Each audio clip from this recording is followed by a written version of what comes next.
partir de Bruxelles, capitale de l'Europe, nous recevons aujourd'hui Foumu Toto, un éminent politicien qui est en visite ici en Belgique et par ce faire, Code 243 se trouvant dans la ville, il a accepté de nous rencontrer et nous voulons bavarder avec lui sur la situation politico-sociale, économique également en RDC. Bonsoir M. Foumu Toto. Bonsoir monsieur le journaliste. C'est pour moi un plaisir que de vous accueillir dans cette ville. Dites-nous la première question qui fuse à l'esprit. Quel est l'objet de votre visite? C'est aussi pour moi aussi, excusez la tautologie, il vient de vous rencontrer.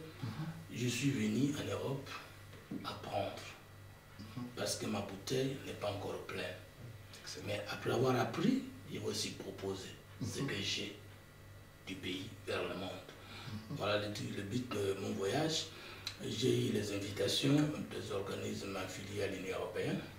J'ai participé à la conférence du Parlement européen sur l'Union européenne et l'Afrique.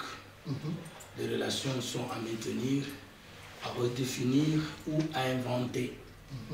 J'ai participé à cette conférence. J'ai répondu aussi à l'invitation des jeunes panafricanistes en France et je suis aussi venu apprendre, compléter l'information sur ce que j'ai enfin de bien porté jusqu'au bon port Malit. Je manque un peu de quelque chose. Alors je suis venu avoir certaines formations spécialisées rapides pour compléter la base. Mais dites-moi, vous venez à ce stade-ci où le paysage politique de la RDC a besoin de dynamisme. Vous êtes venu pour des études un peu longues, vous êtes venu pour un court séjour, dites-nous un peu. Entre court séjour, vous savez, dans la vie, il faut éviter l'instinct et l'instant. Exact. Moi, j'ai appris à faire la politique autrement. Peut-être mon problème, parce que je suis d'abord politologue. Exact. Et ensuite, je ne suis pas issu des anciennes formations politiques du Congo. Je ne suis pas ancien de l'IDPS, non plus ancien de l'Impair, non plus ancien du Palou, non plus ancien de... Mais Impair, non, je n'ai jamais été... Au Bretagne, combien Impair? Non, non, voilà un peu ma particularité. C'est que j'ai beaucoup de possibilités de me tromper ou même d'avoir raison, tout simplement parce que je ne sors pas d'une école parmi les écoles politiques au Congo. Exact. Non, je suis sorti, comme les lycées disent, d'Ekendek. Mais je ne suis pas sorti d'Ekendek parce que j'ai fait d'abord l'université de Kinshasa. J'ai ma licence en sciences politiques. Excellent. Ensuite, je me suis engagé avec les idées forces en tant qu'initiateur d'un nouveau courant de pensée. Ensuite, leader de la nouvelle génération politique, c'est-à-dire la troisième génération politique au pays, parce que la première a dit que le problème c'est les colons, la réponse c'est la décolonisation. La deuxième génération de Tshisekedi et les autres a dit que le problème c'est Mobutu avec sa dictature, la réponse c'est son départ. Dommage, c'est comme 6 ans après le départ des Belges et plus de 20 ans après le départ de Mobutu, les mêmes choses demeurent. Ça veut dire que 80% de ceux qui sont à l'opposition aujourd'hui sont les anciens, mauvais dirigeants d'hier, et les 80% de ceux qui sont à la majorité aujourd'hui sont les faiseurs des leçons d'hier. Moi, je suis leader de la troisième génération politique. Cette génération qui n'est pas ici des grandes familles et des grands noms du pays, cette génération qui n'est pas le produit des armes ou des combines politiques, cette génération qui n'est pas produite par les parrains occidentaux, cette génération qui prend conscience, s'engage avec une vision, projet de société, un programme discutable tant sur l'ordre interne que l'ordre international. Donc, je suis venu apprendre auprès des Congolais de l'étranger et auprès de la communauté internationale pour que nous puissions faire entendre la voix des sans-voix que nous sommes. Mais quand vous dites que vous n'êtes pas issu de cette communauté internationale et que vous venez apprendre, ne croyez-vous pas qu'on risque de teinter un peu votre message suite aux réalités qui sont celles que nous retrouvons dans le monde politique ou dans la grande internationale? Je pense que le concept international a été inventé par Jeremy Bentham. Et lui dit quoi? Le contenu de tout ce qui est mondial est national et sectoriel. Pour que nous puissions dire que ça c'est mondial, il faut que ça sorte de quelque part. Exact. Je ne peux pas combattre la communauté internationale parce que moi-même je suis membre de la communauté internationale. Exact. Mon cher pays a signé tous les contrats et accords internationaux. Mais je ne pense pas qu'il y a la communauté internationale s'il n'y a pas la communauté nationale. Il n'y a pas l'ordre mondial s'il n'y a pas l'ordre sectoriel. Donc je vais mondialiser la troisième voie. Donc je suis dans la mondialisation, mais pas pour prendre d'abord, proposer et recevoir des autres. C'est pourquoi je dis que ma bouteille n'est pas pleine, mais n'est pas vide. Elle n'est pas vide. Claire. Parlons-en. La communauté internationale, par l'Union africaine, nous a aujourd'hui amené Edem Kodjo. Sujet brûlant, dialogue. Quelle est la position de... D'abord, comment voyez-vous ce dialogue? Est-il nécessaire à ce stade-ci? Et quelle est votre position là-dessus? Tous qui acceptons le dialogue, nous sommes des naïfs. Commençant par moi-même. Tout le monde qui accepte le dialogue est naïf. Tout le monde qui le refuse aussi est naïf. Donc, tous nous sommes des naïfs. Parce que Kabila, s'il voulait organiser les élections, il n'aurait pas besoin d'un quelconque dialogue. C'est clair et net. Ça ne demande pas les lunettes pour voir ça. La première chose. La deuxième chose. Mais si nous disons que nous ne voulons pas le dialogue, qu'est-ce que nous avons proposé comme contraire au dialogue? Mais vos amis de la dynamique de l'opposition sont venus avec une proposition pour dire qu'ils voudraient rencontrer un responsable de l'OIF, un responsable, si j'ai bonne mémoire, de la MONUSCO, un autre, bref, ils ont venu proposer un schéma. Vous croyez que c'est possible? Non, le problème c'est que Kabila est dans la logique de se maintenir au pouvoir. Exact. Maintenant, il est aussi sincère pour dire, je ne veux pas passer seul, je vais vous associer pour un glissement commun qui me permet de dépasser le délai constitutionnel. La communauté internationale nous donne deux messages. Il faut respecter le processus démocratique et la constitution au pays, mais vous devez aller au dialogue pour un compromis politique. Or, le compromis, c'est autour des possibilités de dépasser le délai. C'est que si nous faisons une bonne lecture, la communauté internationale serait pour un glissement, mais avec toute la classe politique et sociale congolaise. La dynamique de l'opposition dit, nous ne voulons pas le dialogue. Nous sommes d'accord. Mais ils nous proposent quoi? Ils vont mettre le peuple sur la rue. Acceptons que le peuple aujourd'hui dans la rue fait partir Kabila. Mais il y aura un dialogue parce que toi, tu n'as pas été élu provisoirement par la CENI. D'abord, tu n'as pas été proclamé vainqueur par le peuple. Tu n'as pas été élu provisoirement par la CENI. Tu n'as pas été proclamé définitivement par la Cour constitutionnelle. Kabila est parti. Qui deviendra chef de l'État sans passer par le dialogue et les consensus politiques? Kengo, vous risquez de vous dire, je suis responsable numéro 2 et la Constitution congolaise permet en tant que président du Sénat, malgré que son mandat serait obsolète à partir d'une certaine date. On a entendu certains venir avec cela. Non, je voudrais proposer une analyse avec de notre proposition. On assume l'intérim lorsque le mandat court. Je suis politologue, je n'entends pas le renier. Exact. C'est-à-dire, je suis venu avec la science dans la main droite et la politique dans la main gauche. Et je ferai, moi, avec la main sur le cœur, la politique de la science ou la science de la politique. Administrativement parlant, le président du Sénat ne peut accomplir l'article 75-76 de la Constitution pour assumer l'intérim, mais que si, au cours du mandat, le président de la République est empêché. Oui. Mais ici, il ne sera pas question d'être empêché. Il y a Kabila qui voudrait biffer tous les 5 ans et continuer avec la fausse interprétation de l'article 70 qui dispose à son alinéa 2 qu'à la fin de son mandat, le président de la République reste en fonction jusqu'à l'installation effective du président élu ou du nouveau président élu. Vous voyez un peu ça? C'est que le président Kengo peut assumer l'intérim si le mandat court, mais la personne qui conduit le mandat est empêchée. Mais si le mandat lui-même est terminé, il n'y a plus d'intérim en droit administratif. Exact. Vous comprenez un peu ça? Ça, c'est la première logique qui saute aux yeux. La deuxième logique, mais Kabila n'a aucune chance d'arriver le 19 septembre s'il n'y a pas organisation des élections. Parce que l'article 70 alinéa 2 est interprété par l'article 73 qui dispose que le scrutin pour l'élection présidentielle doit être convoqué 90 jours avant la fin du mandat. Alors maintenant, le droit administratif et la science administrative nous permettent d'interpréter installation effective de quoi? C'est qu'on ne devient pas du coup par une seule opération président de la République. On devient président de la République par plusieurs étapes dans le processus d'installation. Parce qu'on dit installation effective parce qu'il y a l'installation introductive. Et la première introduction, la première phase de l'établissement d'un parti d'un président de la République, c'est que le scrutin est d'abord convoqué. Exact. 90 jours dans l'ancien mandat en cours. Vous voyez un peu ça? Et 90 jours, ça veut dire, le scrutin ici, ça peut être comme ensemble d'opérations qui concourent au vote, ou le vote lui-même, 90 jours avant. Oui. Avant. Alors, le président resté en fonction, ça veut dire que le 5 ans donné par les constituants, à lui-même, dans chaque année, 12 mois, chaque année, ce nombre de jours, chaque mois, chaque année, c'est le nombre de jours, et chaque mois, c'est le nombre de semaines, et chaque semaine, c'est le nombre de jours, et chaque jour, c'est le nombre d'heures, et chaque heure, c'est le nombre de minutes, et chaque minute, c'est le nombre de tierces, et tierces, secondes. Bon, excusez-moi si j'ai sauté. Donc, Kabila ne peut pas partir s'il ne consomme pas sa dernière seconde de ses 5 ans. Exact. Mais il ne peut pas rester jusqu'au 19 décembre sans au préalable avoir organisé les élections. L'article là est pertinent et sans difficulté qui nécessite une interprétation quelconque. Parce qu'on n'interprète pas un texte qui n'a pas de lacune. Maintenant, vous avez compris que première étape de l'installation du nouveau président, c'est le scrutin convoqué. Deuxième étape, le peuple s'est prononcé en lui donnant plus que la moitié du suffrage, si c'est avec les mots que nous souhaitons tous, ou bien qu'il est passé à la majorité simple, c'est-à-dire qu'il a eu plus qu'une voix, 2 autres voix, donc il est enfin proclamé vainqueur provisoirement par la CENI. Et enfin, le président est proclamé définitivement vainqueur par la Cour constitutionnelle. Ce n'est pas encore terminé.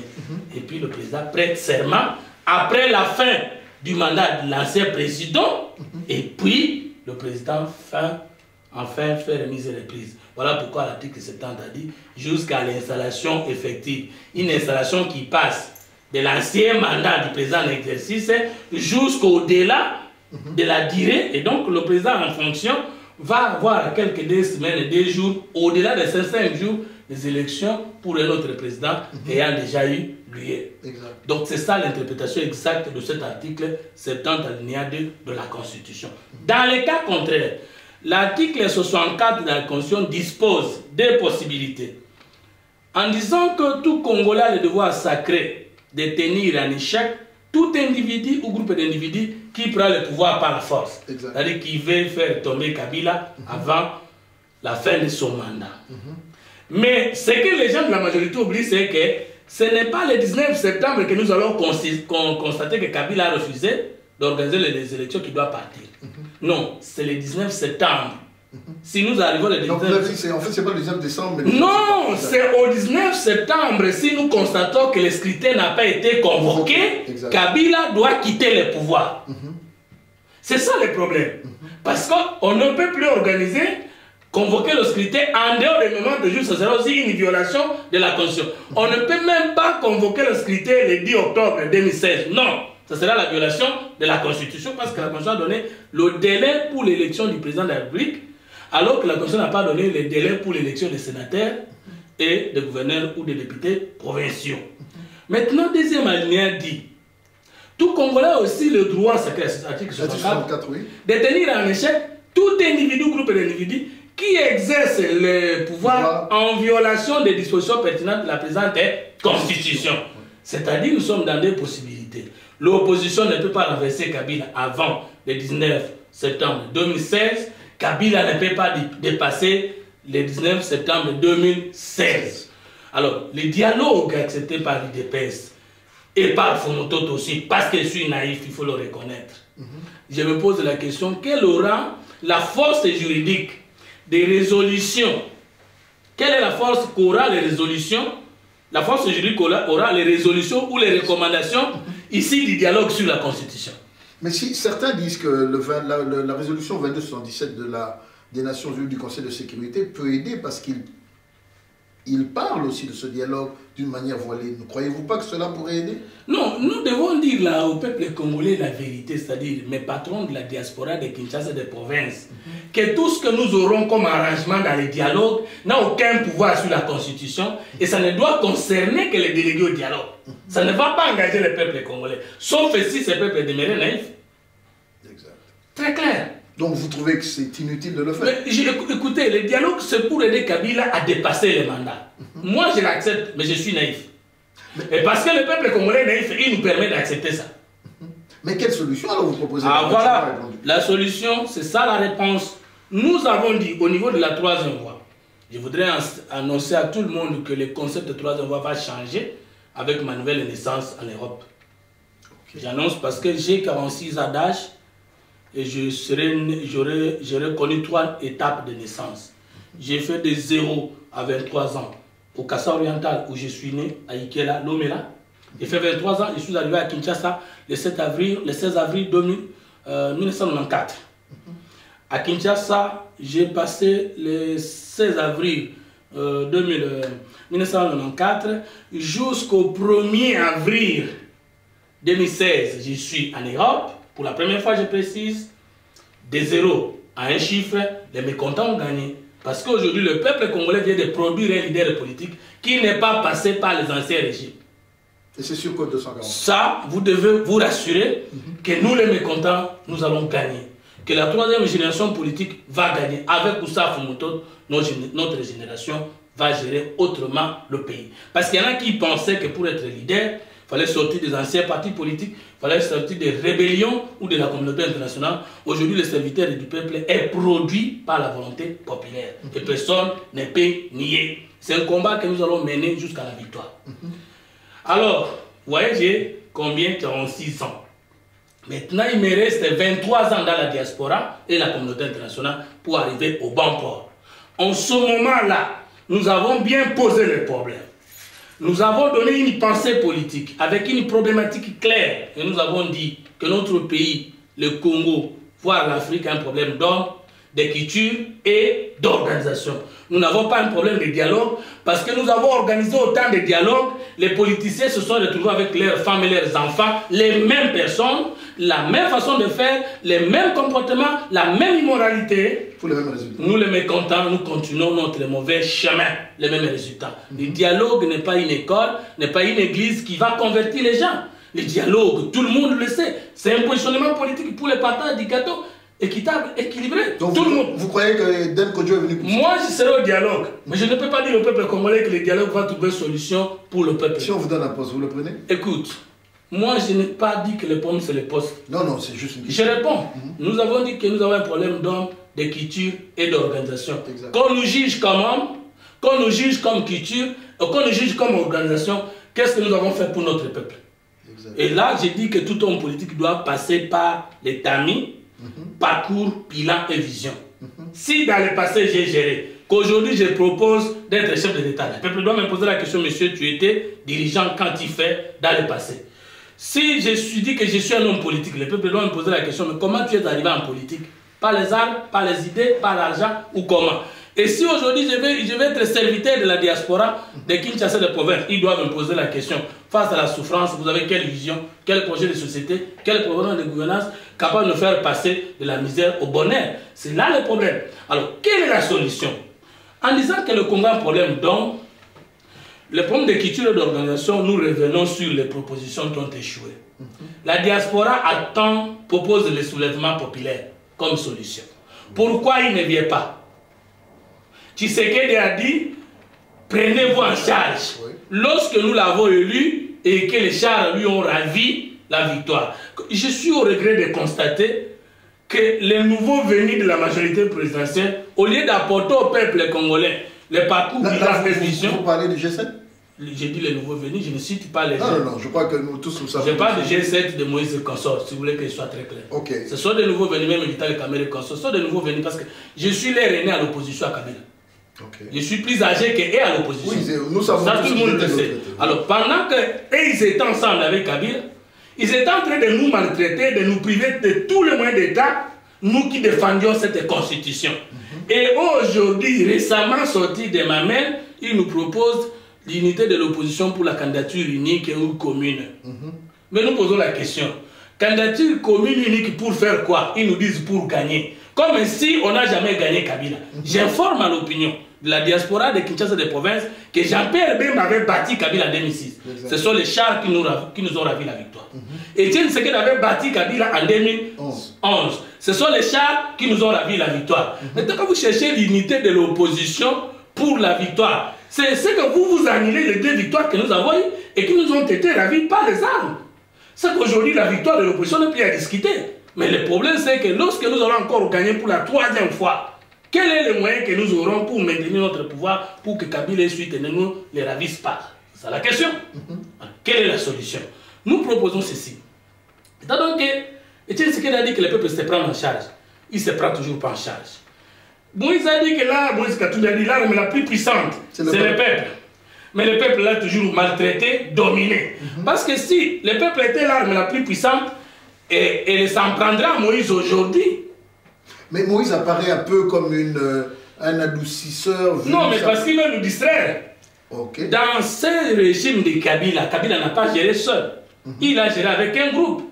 Et ce groupe qui, une partie aujourd'hui à l'opposition, n'a jamais remis les avoirs qu'il a eu avec Kabila. Maintenant, il vient chanter le peuple. Après avoir violé la Constitution pendant plus de 5 ans, plus de 7 ans, vous venez aujourd'hui sur la Constitution et vous voulez prendre les devants sur les gens qui défendaient déjà cette Constitution quand vous les priviez des moyens pour le faire. Vous avez l'impression que cette fois-ci, le leadership de l'opposition est entre les mains de quelqu'un d'autre? C'est l'impression que ça donne, mais on ne trompe jamais un peuple. Exact. C'est l'impression que ça donne, mais nous n'allons jamais nous laisser faire. Nous pensons qu'à l'opposition, nous avons trouvé des aînés et que nous sommes venus après. Nous respectons les droits des Nes, de Lengankoy, de Tshisekedi et des autres. Et nous espérons que les autres qui sont de nouveau venus doivent nous apprendre à nous respecter comme les aînés. Et que vous ne pouvez pas être converti aujourd'hui dans une église, devenir le diacre le même jour et le lendemain, vous cherchez à être pasteur. Ça ne se fait pas. Moi, je défendrai la voix du peuple. Même si tout le monde serait pour cette thèse, je resterai seul à côté du peuple. Et finalement, le peuple congolais battra ses ennemis de la justice. Parce que c'est à cause de leur gestion que moi je suis aujourd'hui mécontent. C'est à cause de leur injustice que moi je ne suis pas aligné. C'est à cause de leur injustice que la diaspora a affronté les résistants et les combattants. Si le pays était bien dirigé, il n'y aurait pas de combattants. Si le pays était bien dirigé, il n'y aurait pas de résistants. Comment devant les résistants et les combattants, plus nous l'opposition, ceux qui nous ont maltraités hier peuvent décider de prendre la tête, même si nous étions des naïfs? Non. Nous disons non, nous dirons encore non, et c'est au nom du peuple que nous les battons. Ça, vous pouvez vous rassurer. On ne gagne jamais un peuple. Et nous sommes déjà un peuple parce qu'il y a plus de conscience communautaire dans la diaspora, à Kinshasa et dans les provinces de la République. Quelle est la solution? On ne peut pas libérer un peuple avec des armes étrangères parce que la facture de ces armes va vous coûter cher.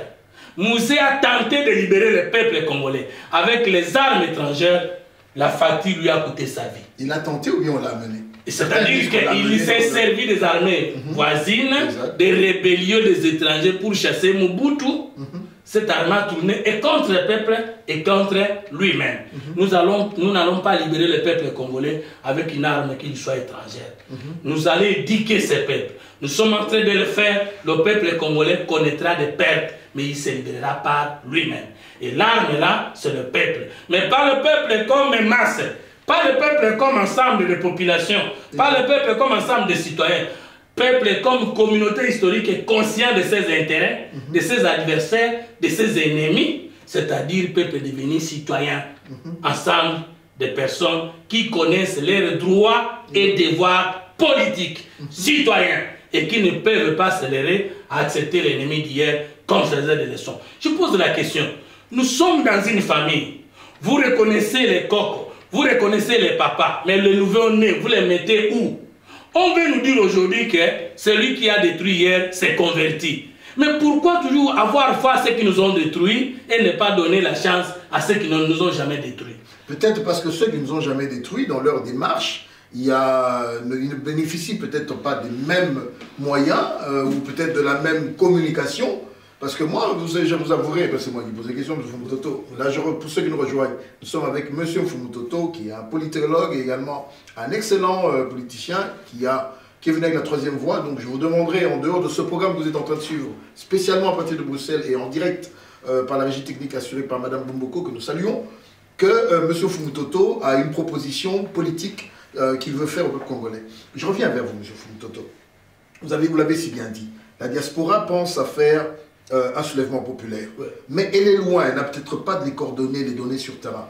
Mais l'on a vu le 16 février une ville morte qui s'est étendue, qui est devenue un pays mort. On a vu l'année dernière, vous étiez aux avant-plans, la tentative du gouvernement de faire passer les fameuses alinéas 8 qui a conduit aux événements du 16 qui ont été du 19 jusqu'au 26 janvier. Est-ce que c'était... Et même maintenant, à Kinshasa, les enfants, je les ai vus à la télévision, vous pouvez le confirmer, de 10-12 ans sont avec un chant, Kabila Yebela, Manda, et là on est ici la raté, Manda Sini. C'est un chant qui n'est pas venu d'un parti politique, ni de l'UDPS, ni du MLC, ni de l'UNC, je ne sais pas s'il vient de vous, mais on a entendu un chant qui vient du cœur du peuple congolais. Ne peut-on pas dire aujourd'hui que ce peuple n'attend qu'un leader crédible, tout comme on a connu nous à l'époque Papa Tshisekedi quand il était dans toute sa splendeur, que vous avez accompagné également, qui aujourd'hui est un peu fatigué, un leader en qui il va se retrouver pour que demain il puisse sortir. Donc je voudrais vous contredire. Mais je vous en prie, allons-y. Je voudrais vous affirmer une chose. Si vous dites que parce que ces opposants ont des moyens, mais ils ont eu ces moyens d'où? Ce sont ces mêmes nouveaux venus de la majorité qui, lorsqu'hier ils étaient des chantres, nous ont privés des moyens d'État. Je suis en Europe. Ici, dans ces pays, et les gens de la majorité et les gens de l'opposition sont payés par l'État. Mais nous, chéris, sommes payés par les moyens de l'État et au-delà de ces moyens, parce qu'ils n'ont jamais bien géré, et les opposants sont maltraités financièrement par eux. Maintenant, quand vous dites qu'ils ont des moyens, alors que ce sont les moyens d'État qu'ils ont détournés, aujourd'hui, vous avez des comptes offshore. Mais monsieur, ça signifie quoi? On va y arriver. Gardez votre idée. Oui. Mais je crois qu'au niveau du budget, il y a une cagnotte d'environ 500 000 $, l'an. Qui a été détourné et affecté pour autre chose. Pour l'opposition. Vous avez l'information, non contre l'opposition. Deuxième chose, vous avez dit que le peuple attend un leader. C'est une fausseté. Le peuple ne peut pas attendre un leader. Parce que le peuple ne peut pas être libéré par un homme qui ne connaît pas. Le peuple forme toujours dans sa dialectique des leaders. Exact. Et aujourd'hui, nous sommes les produits du peuple. Donc le peuple n'attend pas. Mais Azoko Lissamouana, Baza Pépele. Azo Zelate, Azana Touma Bana Naï Nanende Bakolete. Mais Yeba qui va commis majeur. Je reprends le problème de Panama. Pourquoi, à travers l'Europe où je suis présentement, il y a des démissions par-ci, par-là, sur bas des rumeurs de Panama, et que les soi-disant porte-parole du gouvernement puissent intimider les journalistes congolais pour dire quiconque va citer cette histoire dans sa bouche, il verra. Mais ça vient d'où? Alors, maintenant qu'ils nous privent de tous les moyens de l'État, ils sont dans la majorité, ils chantent. Mais à la fin de la législature, ils se conviennent pour dire, parce que ces imbéciles n'ont plus le droit de participer au chapitre, nous avons beaucoup de moyens, ils se divisent, un groupe et nous, les gens à l'opposition, demander la candidature unique. Ok, vous voyez Tshisekedi assis, aller dans un débat pour qu'avec les nouveaux venus à l'opposition, on puisse discuter qui peut être notre candidat commun. Vous voyez ça, et il pose la question, je leur pose la question, vous cherchez la candidature unique ou la candidature commune? Commune, ça veut dire, sur base d'un consensus, on fait sortir un candidat de l'opposition. Vous nous voyez, nous les aînés, État africain accepté de partager l'honneur avec les petits frères, récemment nés, ils n'ont même pas encore l'expérience, ils ne savent pas comment on souffre pour payer les tickets venir en Europe, État opposant, ils ne savent pas encore comment payer les émissions, État opposant, et moi j'étais à Lumbashi, j'étais arrêté, j'étais à Kisangani, j'étais à... On me demandait l'autorisation d'atterrir dans mes provinces, ça existe où? Vous voyez un peu ça? Donc, nous voulons que les gens viennent à l'opposition, nous voulons que les gens changent, mais il ne pourra pas être moi, c'est ce qu'on dit à Nikela. Voilà, je reviens sur la solution. La solution, nous proposons l'État-famille au Congo.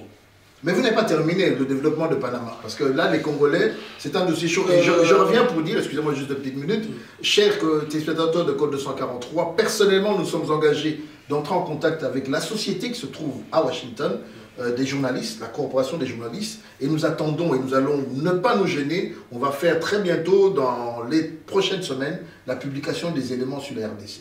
Nous vous invitons déjà à aller voir une émission qu'on a faite avec Richard Miniter, qui est un journaliste de Forbes Magazine, qui a déclaré il y a 2 ans que la fortune de M. Joseph Kabila s'est élevée déjà à 15 milliards de dollars. Forbes Magazine, ce n'est pas un petit magazine, c'est un journaliste qui a d'ailleurs, David, qui a gagné plusieurs prix. Donc nous sommes en contact avec ce réseau des journalistes et nous allons avoir ce qui est nécessaire sur la RDC. Donc je vous en prie, tapez un peu dessus parce que c'est important. Vous avez dit, ici en Europe, sans preuve, les gens démissionnent. La question est, pourquoi chez nous en RDC, tu sais, quand je rentre à Kinshasa, je vais communiquer sur un concept, tout m'étonne, en Europe. Je n'ai jamais imaginé trouver des dirigeants qui ont du respect et d'humilité envers le peuple comme les dirigeants occidentaux. Ici en Belgique, précisément, plus de 2 ministres viennent de démissionner. Vous avez vu, le président turc citait seulement que Ces terroristes-là, la Turquie l'avait arrêté et la Belgique n'a pas pris de mesures adéquates, oui. Pour empêcher que ce qui arrive à Zaventem arrive. Le ministre de l'Intérieur et de la Justice propose leur démission. Chez nous, malgré la disparition de Mamadou Ndala, de Baouma, des consorts et tout même de Mouzé lui-même, personne n'a démissionné, personne n'est inquiété.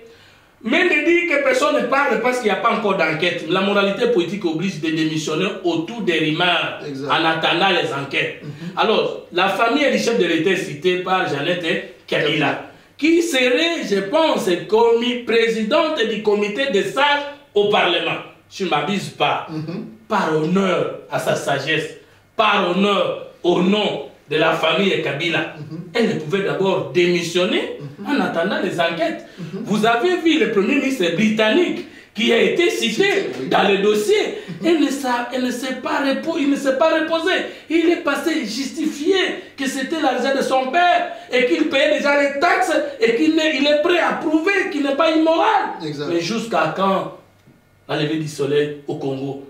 Oui, ces gens, ils ont raison. Parce que l'Iter a dit, ce ne sont pas les méchants qui détruisent le monde, ce sont les justes qui se taisent. Donc la faute, c'est les combattants.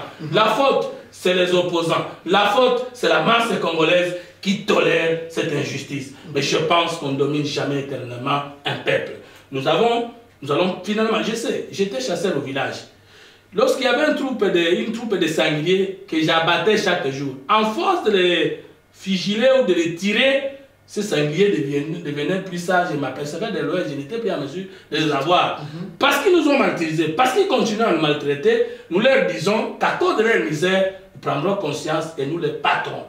Et ils fuiront. Parce que la Bible dit, les méchants fuiront et les justes posséderont le pays. Ce pays-là appartient aux Congolais. Ce pays-là appartient aux Congolais conscients.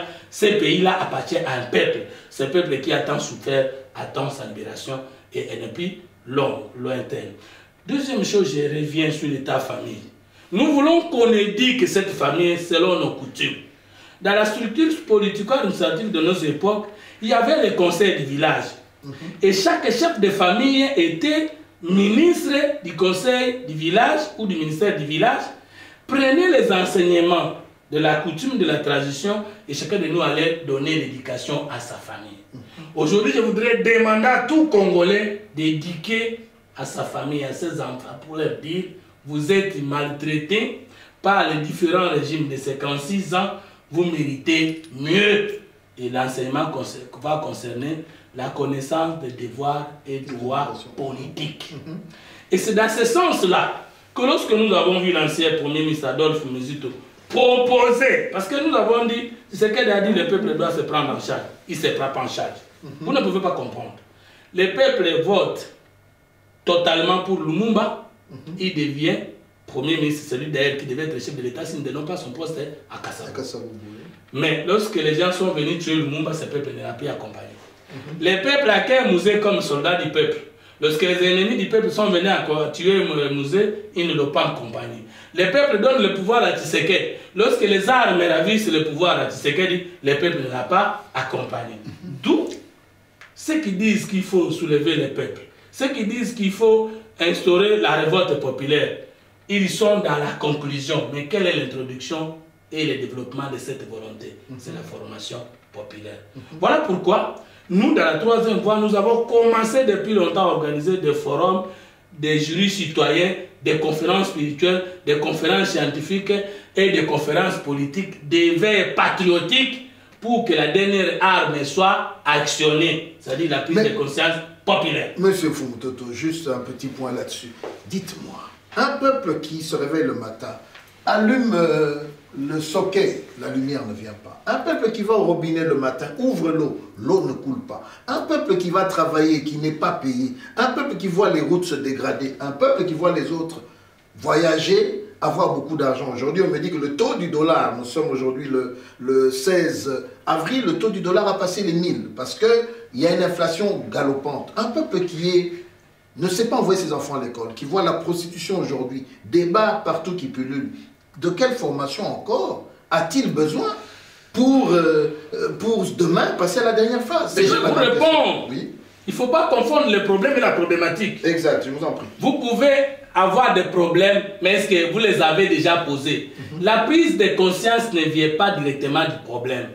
La prise de conscience vient à partir du moment où l'homme commence à poser la problématique. Ça veut dire les causes de la crise et les moyens d'y remédier. Pourquoi ce peuple continue à tolérer ces bêtises?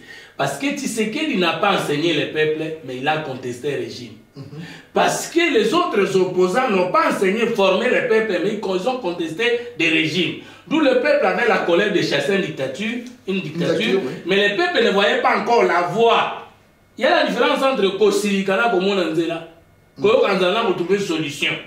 La troisième génération politique, dont je suis le leader aujourd'hui, propose dans la colère du peuple la voie de sortie. D'où nous ne parlons pas seulement de l'alternance, nous disons il faut au Congo deux choses, l'alternance et l'alternative.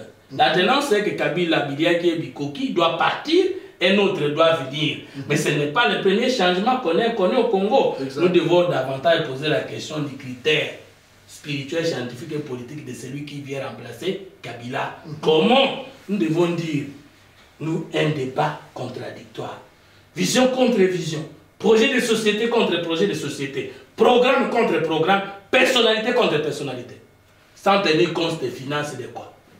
Là, je vous reviens, chers téléspectateurs de Code 243, nous avons prévu, et tenez-le pour dit, nous allons, dès l'instant, si demain la CENI est prête à organiser des élections, ce que nous croyons à demi-mot pour organiser ces débats, nous nous déplacerons, Dieu voulant, s'il faut venir à Kinshasa, ou faire venir les candidats à la présidentielle, que ce soit ici en Belgique ou à Washington. Nous nous engageons pour organiser 3 débats, un débat économique, un débat sur la sécurité, mais également un débat sur les aspects généraux dans le développement. Nous allons le faire, nous sommes déjà engagés, le projet existe. Je ne vous cache pas, si vous êtes candidat, vous allez recevoir le premier cette invitation. Voilà, et nous allons demander, et là, Motoroki Maté, je vous regarde bien, voilà. Tous les candidats à la présidence en RDC, nous allons vous demander de venir vous défendre. Peuple ayoka bino, atuna mituna, potobolobi, motoate malibosombo razo gele gele, aibelo komokote. Merci beaucoup mon frère. C'est ce débat-là que nous attendons. Même si on veut nous intimider en disant candidature commune de l'opposition, nous viendrons faire les débats contradictoires des projets de société, des visions, et nous allons d'avance définir les critères. Mais je n'ai jamais entendu à travers le monde qu'il faut avoir beaucoup d'armes dans sa maison ou beaucoup de finances dans ses banques pour être candidat président de la République. Jamais. Nous ne serons plus jamais faire. Nous débattrons des idées forces, des personnalités, des projets de société, des programmes, et le peuple verra les pauvres intelligents et conscients. Les pauvres, mais je ne dis pas pauvres, naturellement, je dis pauvre en esprit, parce que pas esprit pauvre. Hein. Moi, je ne suis pas pauvre, hein, mais je suis pauvre en esprit. Mais je n'ai pas un esprit pauvre. Le peuple dira, ce type, il est intelligent, il est moral, je lui donne mes moyens pour qu'il me gère bien. C'est ça. Un homme riche ne peut pas développer l'État. L'État, on ne peut pas le gérer avec l'argent de quelqu'un. Même si vous avez 35 milliards, c'est encore peu pour le développement du Congo. Nous n'avons pas besoin de milliardaires, de millionnaires pour être chef de l'État. Nous avons besoin des dirigeants qui respectent le peuple, qui ont l'humilité devant le peuple, qui sont produits par le peuple, qui ont proposé des projets de société, qui ont un parcours, un bilan et une vision débattable sur l'ordre interne et international. C'est ce Congo-là que nous appelons Congo nouveau et meilleur. Pour ça, nous allons créer l'Académie politique de la bonne gouvernance. Parce que nous ne pouvons pas comprendre qu'on nous dise qu'il y a eu des partis politiques au Congo, mais on n'a jamais situé les courants politiques fondateurs de ces partis. Alors comment un parti peut exister sans courant qui le fonde? C'est du nouveau. Vous allez me dire que vous êtes libéral au Congo, mais chez nous, il n'y a pas le patronat. Tout le monde qui a des moyens volés chez l'État, 80%. Comment? Il n'y a pas de prolétaires. Comment vous allez créer le socialisme au Congo? Il n'y a pas des entrepreneurs. Il n'y a pas des gens qui ont inventé des logiciels et qui ont vendu à travers le monde pour avoir beaucoup d'argent. Vous serez des libéraux comment? Au Congo, il n'y a pas de libéraux parce que nous n'avons jamais un patronat vérifiable. Au Congo, il n'y a pas de prolétaires, on ne peut pas avoir de partis socialistes. En plus de ça, nous avons des partis sans école à règles saines. Alors, ils sont partis politiques qui forment qui? Et font quoi? Et font quoi? Exact. Donc, on parle de grands partis, des partis qui ont volé l'argent de l'État et qui se sont représentés et qui ont des candidats à travers toute l'étendue du territoire national, mais qui n'ont pas connu des adhésions, mais qui ont converti les gens en leur proposant les boulots, l'argent, le voyage, qu'on sort. Nous devons finalement mettre fin à ces états de choses. nous avons proposé l'Académie politique de la bonne gouvernance. L'ancien Premier ministre Adolphe Muzito propose l'université populaire. Nous voulons que d'autres politiciens proposent des canaux, des instruments capables d'éduquer le peuple pour qu'ils se prennent réellement en charge. Mais nous sommes au regret de constater que nos amis, nos frères, confrères, patriotes, compatriotes, qui voudraient que le peuple s'émancipe, ne veulent ni épouser la thèse de la troisième voie, ne veulent ni venir à l'université populaire. Mais quand même, il faut être reconnaissant, le professeur Kalele et avec d'autres opposants ont compris que l'université populaire valait la peine. Il faut émanciper le peuple. Il faut enseigner le peuple. Ça, le point de vue de l'université populaire, dans laquelle je suis professeur populaire. Entre nous, vous avez cité Adolphe Muzito, que nous saluons. Mais sa gestion de la RDC pendant ces années n'a pas été un modèle qui peut être enseigné aux universités populaires. Évidemment, nous n'avons pas de preuves, mais tout le monde... Non, mais il faut qu'on réponde. Il y a tellement eu des rumeurs sur Adolphe Muzito, il ne faut pas. Certains ont dit 200 maisons dans la ville de Kinshasa, je sais qu'il s'est défendu là-dessus. Ouais. Il faudra encore que nous puissions demain vérifier seulement si, au niveau des cadastres, son nom n'est pas repris ou ceux de ses enfants ou de ses amis. Parce que la gestion de M. Adolphe Muzito n'a pas changé le panier de la ménagère. Aujourd'hui, venir, c'est dans le même cas que ceux dont vous parlez aujourd'hui, qui sont revenus, qui veulent faire l'opposition. Lui aussi, c'est un bébé dans votre définition. Non, Adolphe Muzito ne s'est jamais présenté devant les Congolais qu'il est de l'opposition. Adolphe Muzito n'a jamais refusé. Mais aujourd'hui, il attaque... non, écoute. Il écoute, je vous réponds. Je vous en prie, oui. Un débat sincère. Il n'a jamais dit qu'il refusait d'assumer le bilan de sa gestion avec Kabila. Mais il dit que Kabila et suite ont dévié la ligne maîtresse qui les a conduits au pouvoir, notamment des engagements de l'État par rapport au secteur marchand et aux entreprises structurantes. Muzito montre par exemple qu'ils ont quitté les chiffres sur le chômage. Matata ne pouvait pas dire que de 2011 à 2015, il a diminué le chômage, inversé la courbe de chômage de 51% à 39%, avec la moyenne de création d'emplois par année de 100 000 emplois. Où? Dans quel secteur? Voilà dans quel secteur. Deuxième chose, alors que la demande d'emploi par année, c'est 2 millions d'après les confirmations de la Banque centrale et de l'ONEM. Alors, si dans 3 ans, vous dites que vous avez inversé la courbe du chômage de 51 à 39, c'est-à-dire dans les 10 ans qui arrivent, nous sommes dans le chômage zéro. Alors on vous pose la question. Chaque année, il y a 2 millions de demandeurs d'emploi. Et chaque autre année, il y a encore 2 millions de demandeurs d'emploi qui s'ajoutent dans l'ancien stock. Maintenant, dans 3 ans, nous avons eu 6 millions de demandeurs d'emploi. Et que vous n'avez donné que 300 000 emplois. Exact. Si nous prenons 6 millions de demandeurs d'emploi, mais 100 000 encore à démontrer, si vous avez créé ces emplois, dans quel secteur et avec quel système économique, comment alors, toi qui as 300 sur 6 millions, alors qu'il y a encore 5 700 000 qui n'ont pas l'emploi, vous pouvez quitter le chiffre. Muzito a dit, je ne suis pas plus excellent que vous.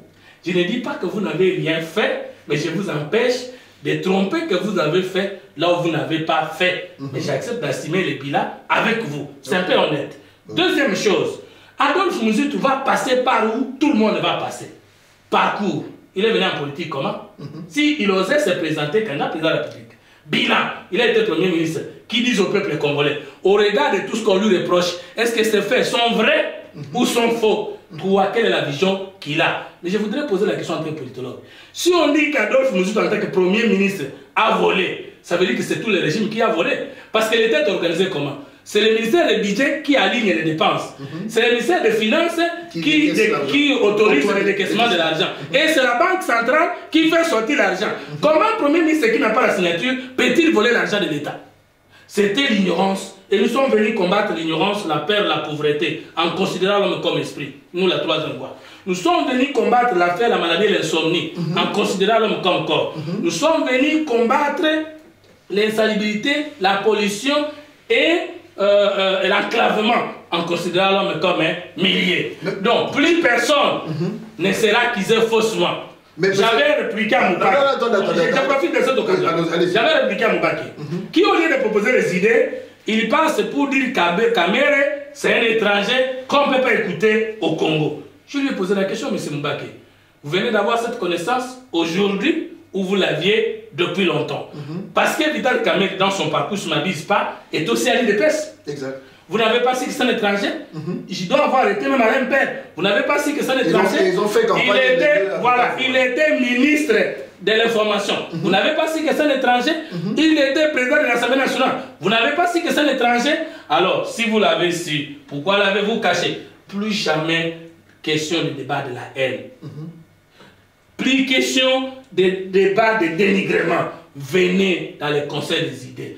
Parce que vous prétendez gérer le Congo, nous pensons que vous avez une vision capable de transporter le Congo de ses ordures vers une vie nouvelle. Alors proposez-nous les idées, un débat contradictoire. Nous allons défendre tous les innocents, nous allons remettre le point sur les i et personne ne viendra plus jamais manipuler un peuple comme le peuple cher et beau congolais.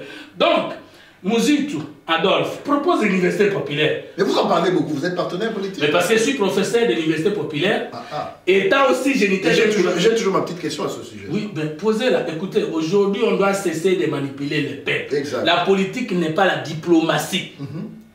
Parce qu'il y a des gens qui ne veulent pas afficher leur positionnement. J'ai dit que j'irai au dialogue, mais je suis naïf. Parce qu'en acceptant le dialogue, je suis naïf.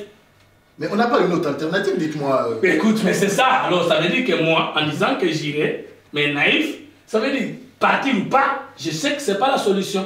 Mais je ne peux pas tromper au peuple qu'il y a la solution parce qu'il y a la possibilité que je devienne le ministre. C'est ce que nous ne voulons plus. Il vous l'a dit, mais je voudrais simplement rappeler, mesdames et messieurs, on ne va pas faire l'emphase sur M. Adolphe Muzito, mais simplement dans le canevas. C'est un peu ce qu'explique les Panama Papers. Oui. Ce sont des scams. Un Premier ministre, même s'il n'a pas la signature du décaissement, peut mettre en place une organisation qui permettra qu'il puisse se retrouver. Je vous donne un exemple. Le kilomètre d'asphalte en RDC coûte $1 million. Chiffre depuis l'office de route du feu Zahir. Ces chiffres-là n'ont jamais changé. Vous allez au Sénégal, vous allez au Mali, l'asphalte, le kilomètre coûte entre 160 et 200 000 $. Pourquoi cette disparité? Nous savons que... Et je peux vous citer des exemples. Le fameux immeuble intelligent. Pourquoi il a coûté autant d'argent?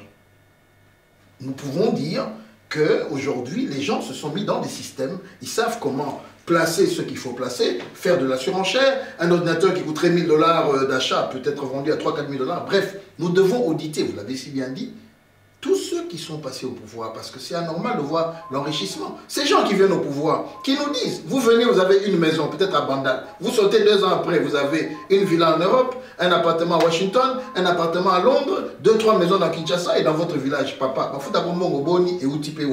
Il est important, vos peuples antiques. Je suis tout à fait d'accord avec vous. Merci. J'ai dit parcours, bilan et vision avec les peuples. Exact. Deuxième chose, je voudrais préciser. Quand Adolphe Muzito était premier ministre de Kabila, moi j'étais à l'opposition. Je voudrais préciser. J'étais à l'opposition.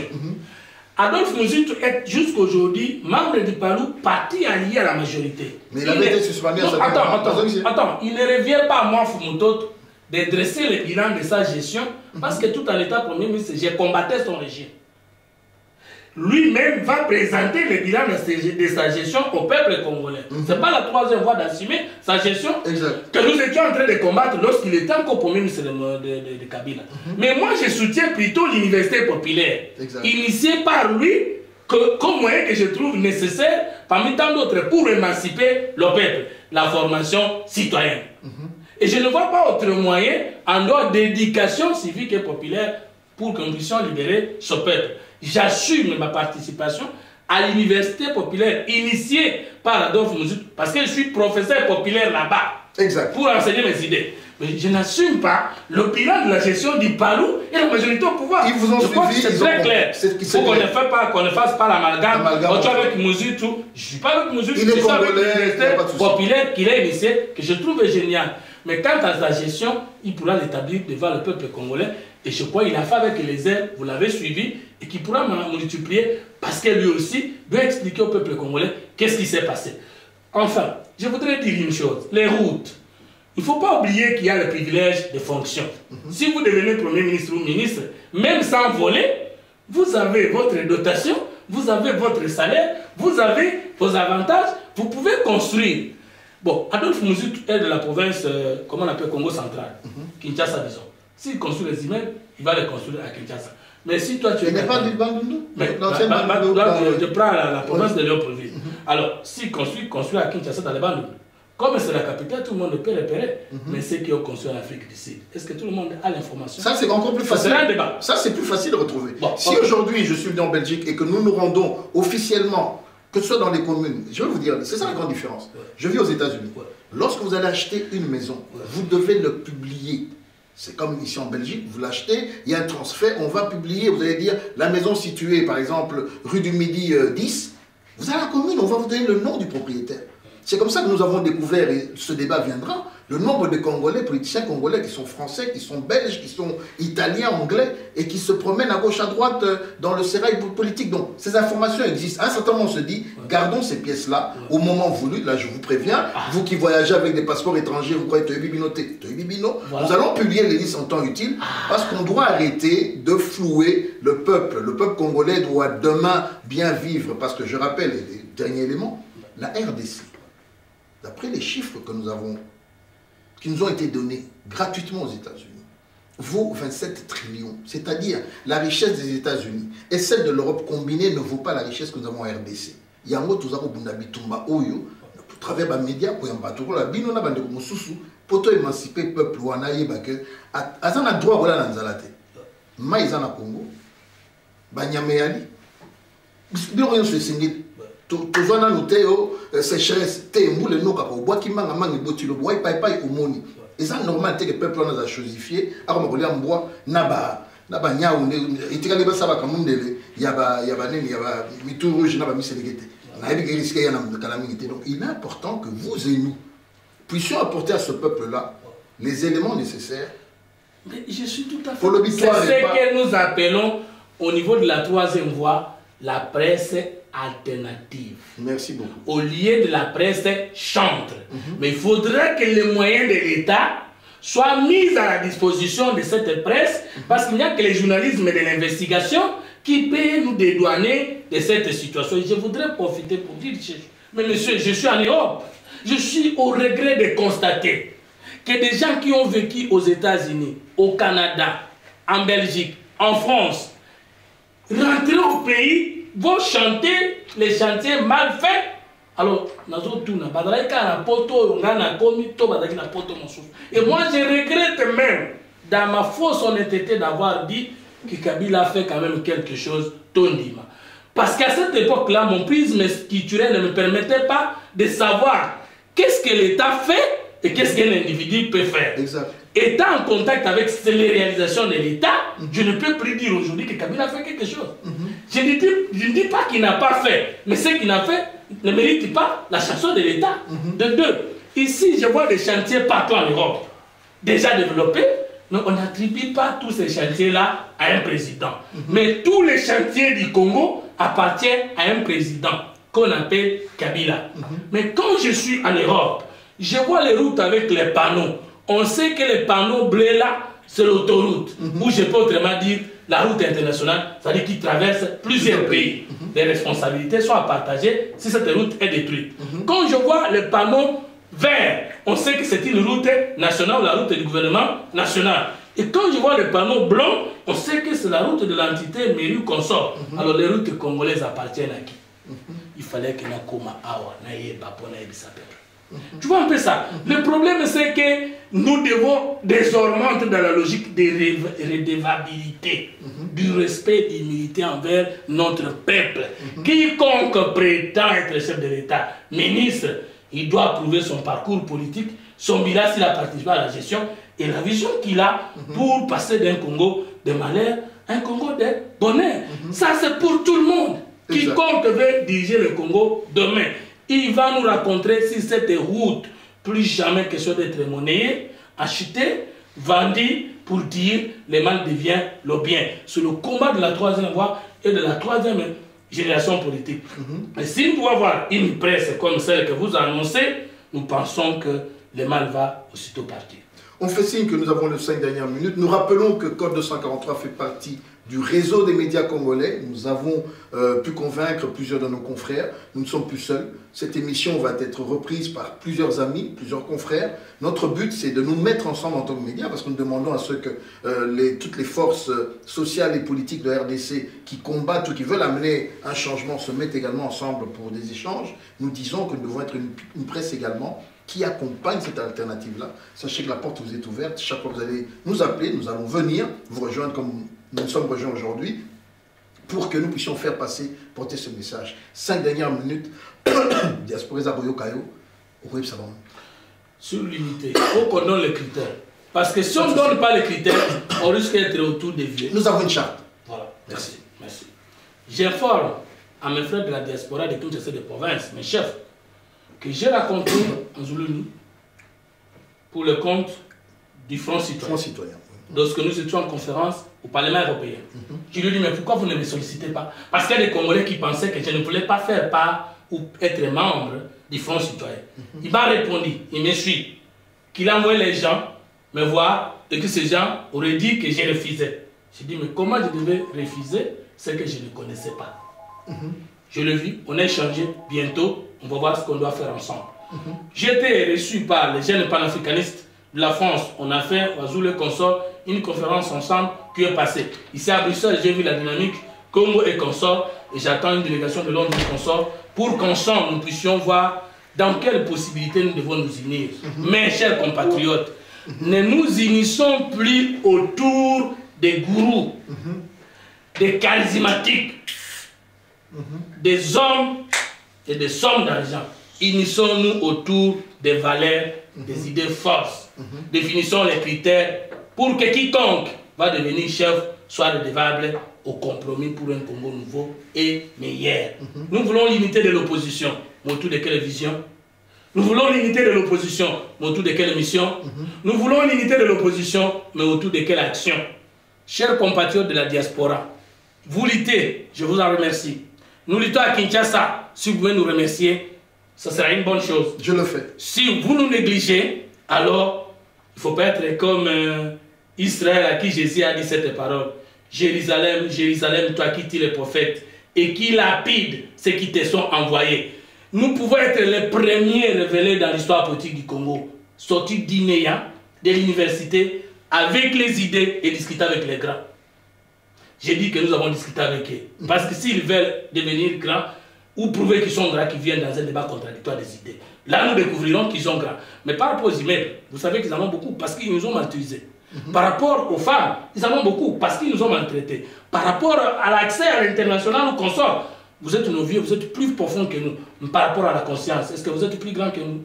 C'est là la question. Par rapport à la moralité, est-ce que vous êtes plus grand que nous? Vous ne nous battrez jamais parce que nous sommes derrière le peuple congolais. Donc je demande à la diaspora de nous exciser. Parce que la vie est une étape de ses erreurs. C'est Fumutoto qui n'a jamais été en Europe. Certaines erreurs étaient commises par le fait qu'il n'avait pas l'ouverture. Mais pourquoi Bozo Senga est trop alors que c'est quelqu'un qui vient apprendre? Mes chers compatriotes, s'il y a des erreurs, parce que peut-être vous n'avez pas joué votre rôle, mais nous reconnaissons que dans la lutte, il y a des faiblesses. Aujourd'hui, ne nous regardons plus comme ennemis. Comprenons-nous, dissipons les malentendus, notre victoire est certaine, nous les battons. Si vous comprenez de cette manière, vous allez dire, oui, je vais donner un exemple. Je passe une émission avec vous aujourd'hui, je peux voir 3000 vues pour. Mais combien de vies qui ont contribué par les moyens financiers, matériels, pour que nous puissions aller de l'avant? Je vous ai vu, vous, il faut que je le dise, parce que c'est mon droit, vous n'avez pas le pouvoir de me l'interdire. Ce monsieur, pour m'interroger, il a payé, je crois, 75, combien ou comment, ça, je ne sais pas. Partout, bon, je vais seulement dire autrement, partout où nous allons, que ce soit dans les médias nationaux et internationaux, il faut payer de l'argent. Les conférences, même pour venir ici, il faut payer la vieille consort. Nous aimons la libération. Mais que chacun de nous se pose la question, il donne combien financièrement? Il donne combien matériellement? Il donne combien par rapport au temps et espace pour que le Congo soit libéré et aussitôt? Si nous ne savons pas dire combien nous investissons pour la libération et que nous voulons seulement la libération, et donc ça va tarder. Deux, si nous ne voulons pas de tous ceux qui sont là, Pour vous, tous les opposants sont des faux opposants. Tous les journalistes sont des faux journalistes. Vous ne croyez pas aux Congolais. Alors selon vous, ce sont les anges qui viendront pour libérer le Congo ou des journalistes ou des acteurs de la société civile de notre pays. Pour gagner, nous devons nous accepter. Pour gagner, nous devons nous tolérer. Pour gagner, si nous ne pouvons pas nous aimer entre nous, m'aimons les institutions et les actions pour un Congo nouveau et meilleur. Je suis venu apprendre. Beaucoup de gens m'ont posé la question, mais pourquoi tu ne parles pas? J'ai parlé. Je vous ai dit que j'aimais le Congo, que je suis votre serviteur. Qu'est-ce qu'il reste à faire à la diaspora? Je vais disposer un jour pour saluer mes frères avant de partir. Enfin de recevoir les derniers conseils. Je le ferai à Paris et à Bruxelles. Et votre humble serviteur rentrera au pays combattre. Et Yokani. Bandikoma Bolingo, chers téléspectateurs, encore une fois, vous l'avez entendu, c'est l'une des personnalités que personnellement je voulais interroger. Vous avez senti l'énergie, vous avez senti la volonté, la capacité et surtout ce cœur qui est tourné vers un Congo meilleur. Je vous le dis encore une fois, nous étions heureux de recevoir sur nos plateaux Mfumu Toto, ici à Bruxelles, capitale de l'Europe, sur ce programme qui est géré par Madame Safi Bomboko qui gère le Benelux. Cherchez-la si vous voulez des interviews, cherchez-la si vous voulez, bref, un programme quelconque, elle est à votre disposition pour faire du direct ou bien faire une émission. Encore une fois, M. Mfumu Toto, nous vous remercions, vous souhaitant un excellent séjour ici à Bruxelles et puis surtout en Europe. Et nous voulons dire à ceux qui nous suivent, encore une fois, merci. C'est ce code 243. Je de remercier tous les prie. Congolais de la diaspora qui ont soutenu nos déplacements de Kinshasa, commençant par Jean-Paul Kanida, le responsable de la diaspora, de la troisième voie diaspora, et tous qui ont contribué, de loin ou de près, pour que de 0 à 1 chiffre, les mécontents soient ici. Après le tour des provinces, nous ferons le tour de l'Europe, des États-Unis, de l'Amérique, avec les moyens des mécontents. Et nous allons les battre, rassurez-vous. Voilà, il vous l'a dit, c'était encore une fois sur Code 243, mais par ailleurs. Mesdames et messieurs, j'espère que ce programme vous plaira. Lisez-le, visualisez-le et surtout distribuez-le à une large masse. Encore une fois, merci et au revoir.